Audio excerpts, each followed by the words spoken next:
So we're talking with Peter Lawrence, who is an expert on environmental law and intergenerational justice. Peter teaches at the University of Tasmania Law School, and with me, he's the co-convener of a conference in Hobart called Imagining a Different Future, Overcoming Obstacles to Climate Justice. So Peter, tell me about intergenerational justice. People have been talking about it for a long time, but what is it? Oh, thank you, Jan. As the name suggests, it involves justice between generations, and it arises in the case of climate change because actions by the current generation and previous generations will have the most severe impacts on future generations. If we think of future generations as being those persons not yet born, while climate change is clearly impacting people and young people in particular within their current lifetimes, the most severe impacts will fall on future generations. Now, these impacts, as we know from climate scientists, will include increased storm surges, which will impact coastal areas. It will also climate change will impact food production and impact millions of people in great swathes of Africa, and all continents around the world will be impacted. Now, intergenerational justice arises because of this imbalance, if you like, in this relationship with future generations. And the other element here is the longer current generations go in not properly addressing climate change and reducing emissions, the greater the burden that will be shifted onto future generations in terms of future generations taking action to address climate change. So we've got a shifting of the burdens to future generations, and we've also got an injustice in terms of the impacts, with greater impacts on future generations. So we're talking obviously about rights and duties for future generations, but how do we talk to people right now about taking action? What's the most convincing or compelling case for intergenerational justice? Is it a human rights framework? What's the main idea? There are a couple of central ideas here, I think, that are helpful.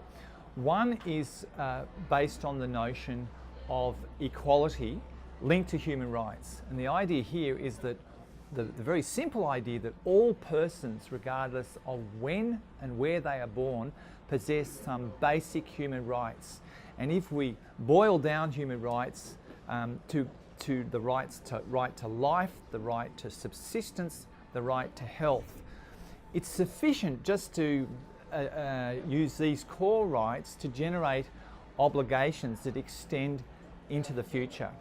The other, and that's not to say that other human rights are not also important, but it's sufficient to ground strong ethical obligations to future generations on these core rights. And this is very much reflected in the writings of Simon Caney and Henry Shue at Oxford have argued strongly in this direction.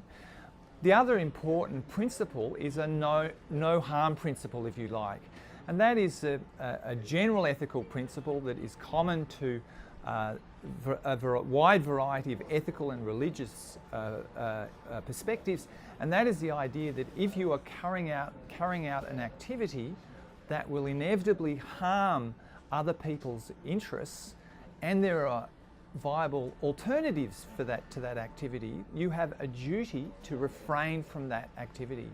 And if you stop and think about it, that principle underpins much of the criminal justice system, and it also underpins many ethical rules that we would apply in our own interpersonal relations. Now, I would argue that you can apply such a principle to ground obligations to refrain from action that will harm future generations, and that this applies to climate change because there are alternatives to continuing to burning fossil fuels. As we know, there are other energy options. So this, I think, is a compelling basis for an ethical obligation towards future generations.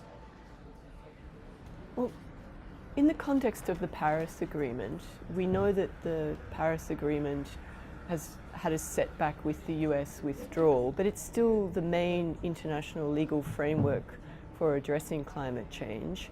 Does it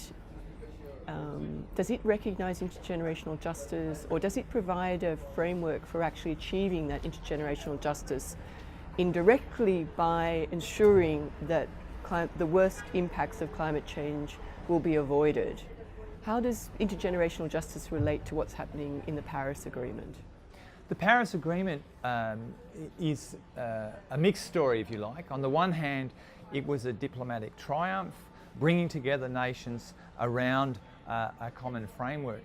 However, climate scientists have pointed out that even if individual countries that are parties to the Paris Agreement, even if they meet their individual pledges to reduce greenhouse gas emissions, this will be insufficient, and we'll still be looking at 3.5 or 4 degrees warming by the end of this century, rather than the Paris Agreement target of 1.5 to 2 degrees.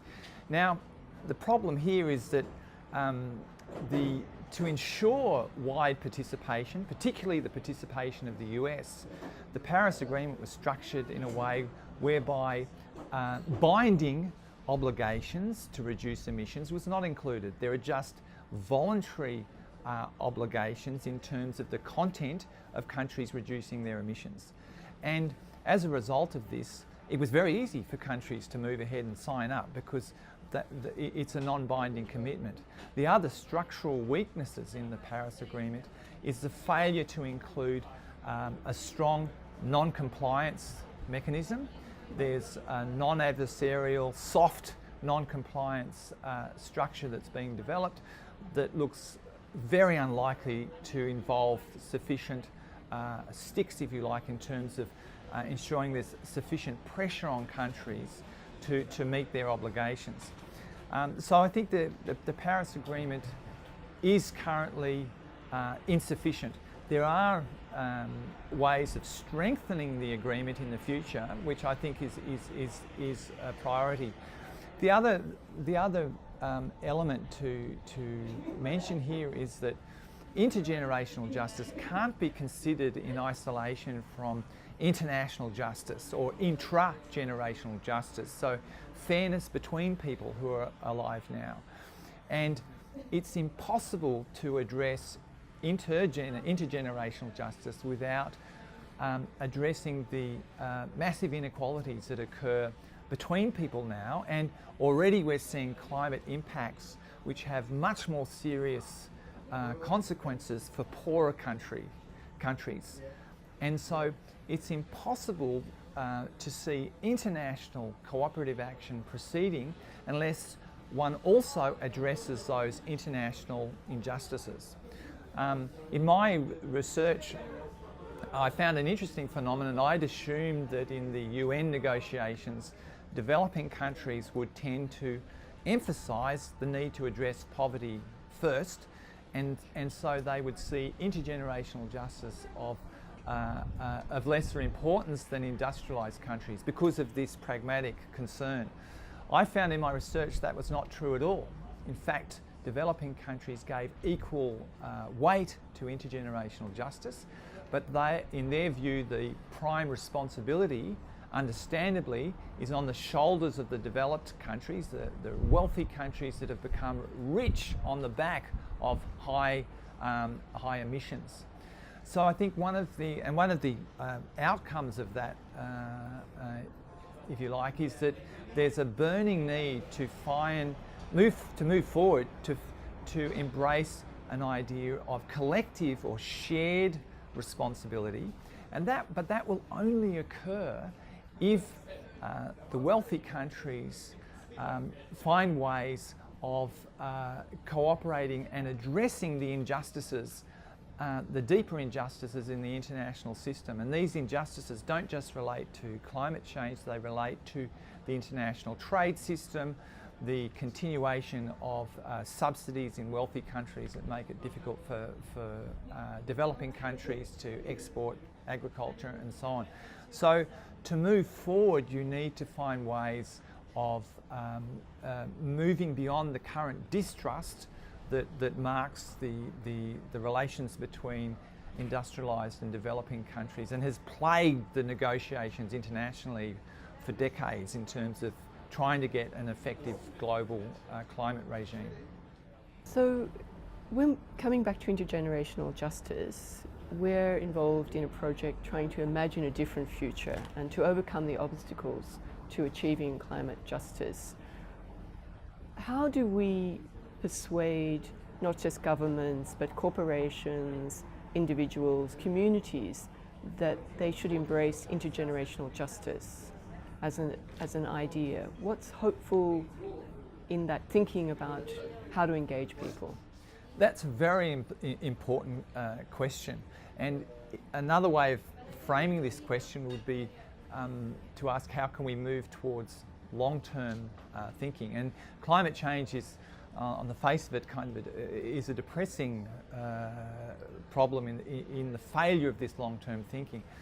However, if one stops and thinks about it, we already do have a considerable number of institutions, including legal mechanisms, that do embrace long-term perspectives, and these include trust-type mechanisms, these include long-term educational endowments.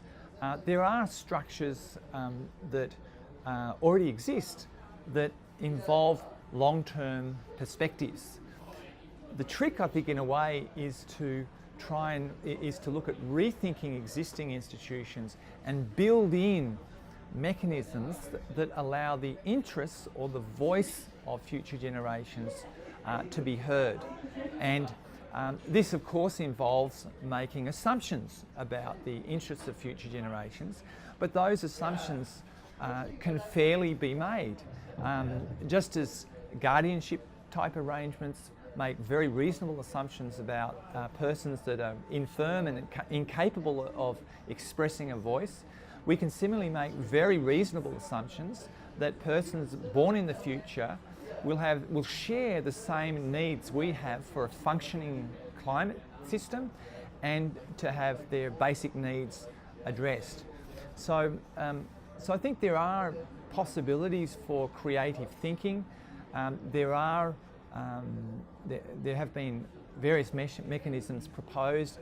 In the UN system, there's been a proposed United Nations Commissioner for Future Generations. Just as we have a Commissioner for Human Rights and Refugees, why not have a Commissioner for Future Generations? At the same time, while there's been some nervousness about this proposal, that it might be too intrusive on government sovereignty, at the same time I think there's a great deal of good that could be done by such a commissioner function, highlighting the long-term impacts on government policies. So there are possibilities of moving forward to develop institutions. Deeper questions, however, involve whether existing dominant economic models implicitly downplay or devalue future generations.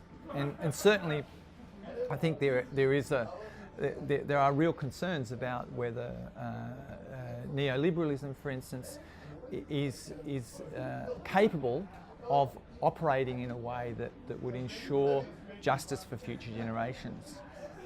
But my slightly pragmatic take on this is that as a minimum we should be pressuring governments to put a price on carbon, to regulate in a way that is both for the public good of existing generations, but also ensures that future generations can enjoy the same, at least minimal level of human rights that people alive now enjoy or should enjoy.